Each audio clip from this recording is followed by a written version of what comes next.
राजस्थान में चुनाव तो शांतिपूर्ण हुआ ही है, ये तो सबको पता है ही। और जिस तरह से मतदान हुआ दो चरणों में, पहले चरण में 13 लोकसभा क्षेत्रों में हुआ, दूसरे चरण में 12 लोकसभा क्षेत्रों में हुआ। लेकिन जो जिस तरह से राजस्थान का जो मतदाता को मिजाज है, उससे स्पष्ट है कि परिणाम जो है पार्टियों के उम्मीदवार के हिसाब से नहीं आएंगे। भारतीय जनता पार्टी के लोग काफ़ी उत्साहित है। वो एक उनका दावा भी है कि हम 22 से 25 सीटें लेंगे। कुछ वरिष्ठ नेता तो 25 की 25 सीटों का दावा कर रहे हैं। लेकिन यहाँ जो टिकटों का बंटवारा हुआ और जिस तरह से मतदान हुआ और मतदान का प्रतिशत जो बढ़ा, उससे मुझे लगता है कि दोनों ही पार्टियाँ अभी मतलब कन्फ्यूज और कन्फ्यूज में। कॉन्फिडेंस जो है एक पार्टी का कॉन्फिडेंस है, दूसरे और कॉन्फिडेंस में चल रही है।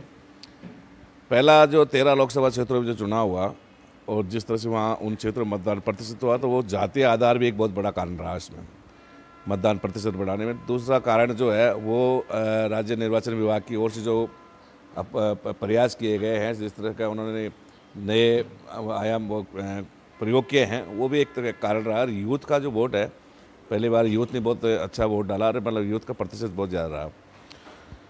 तो मैं ये कहना चाह रहा हूँ कि जिस जातीय आधार पर अगर वोट डलता है तो भारतीय जनता पार्टी को मतलब का दावा मतलब पूरा सच साबित होने दिखाई नहीं दे रहा कि जैसे कि 25 की 25 सीटें आ जाए या 22 से 23 सीटें आ जाए। कई सीटें ऐसी जो जातीय समीकरण में फंसी है, जातीय वोटों में फंसी हुई है। कुछ एक सीटें हैं जिसमें मोदी जी का असर साफ दिखाई दे रहा, लेकिन कई सीटें जो है जो ऐसी है कि जो जहाँ मोदी जी का असर नहीं है।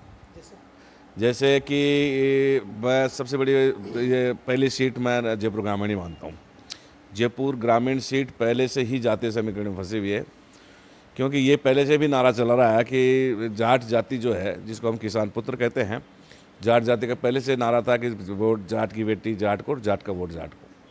तो अगर ये नारा आज भी चल गया तो जाति के जितने भी मतदाता हैं अधिक नागौर नहीं मैं भी से इसकी बात कर रहा हूँ, नागौर या कि जयपुर ग्रामीण की बात कर रहा हूँ। तो अगर जाति के वोट अगर मान लो चले गए कृष्णा पूर्णिया जी को, तो कहीं ना कहीं मतलब इनको परेशानी पैदा हो सकती है राज्यवर्धन सिंह जी को। ऐसे नागौर सीट जो है, नागौर सीट भी उसमें फंसी हुई है। लेकिन नागौर सीट में क्या कि छवि काम करेगी वहाँ। ज्योति मिर्धा का पिछला कार्यकाल वो है, उसका जनता आकलन करेगी। हनुमान बेनीवाल का जो वहाँ छवि क्या है, किस तरह से है वहाँ। दूसरी बात क्या है कि भारतीय जनता पार्टी को सबसे बड़ा नुकसान ये होगा कि वहाँ के आम वर्कर्स को कमल का फूल जो है चुनाव चिन्ह वो दिखाई नहीं देगा, तो वो कहीं ना कहीं वोट डालते समय उनको वो भी हकरेगा।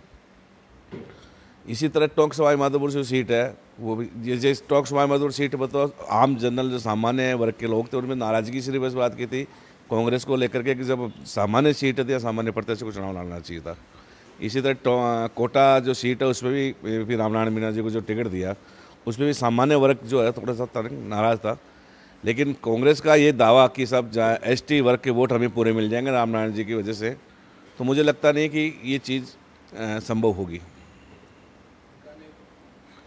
बीकानेर सीट एक ऐसी है कि जो SC सीट है और वहाँ दोनों ही रिश्तेदार फंसे हुए हैं आपस में, अर्जुन मेघवाल जी और मदन गोपाल मेघवाल जी। तो मेघवाल वोट तो क्या है कि वो तो सोच समझ के वोट डालेंगे कि किसको तवज्जो देनी। बाकी जो मेघवाल जाति के अलावा और जो वोट बैंक है, वो वोट बैंक मतलब तनिक नाराजगी जो मतलब हाँ ये अब जैसे देवी सिंह भाटी को काफ़ी प्रभावित रहते हैं इस इलाके में। देवी सिंह भाटी की भूमिका भी या उनके समर्थकों का जो रोल है वो बहुत महत्वपूर्ण भूमिका अदा करेगा इसमें। और मैं समझता हूँ भाटी जी काफ़ी नाराज़ चल रहे हैं चुनाव में इस समय, और उन्होंने ऐसा लगता भी नहीं कि भारतीय जनता पार्टी का उन्होंने खुल के प्रचार भी नहीं किया प्रत्याशी का, और व्यक्तिगत नाराजगी अलग थी। तो वहाँ अर्जुन मेघवाल जी इस वजह से परेशानी में आ सकते हैं।